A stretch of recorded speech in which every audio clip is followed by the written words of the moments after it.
Yun. Paano naman kung hindi kaya gawin ng Pilipinas? Okay? Paano naman if kulang talaga kulang talaga in terms of the budgets kasi kailangan ng government maglaan ng budgets. What if ready yung students sana doon? Ready sana yung students for that AI and then gagawin yung students as something na active learning or hindi passive or let's say na gagamitin din siya into something useful na hindi lang pag-take ng information for compliance but para matuto, para mas ma-leverage or para mas ma-increase, mas ma-enhance yung kanilang academic performance. Pero hindi kaya ibigay ng DepEd.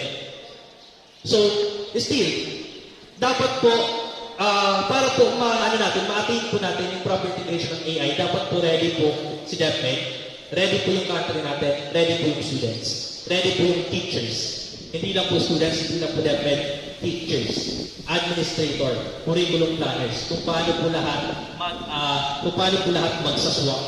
Okay? Para po mas maging maganda or mas maging maayos yung paggamit ng AI dito sa country natin.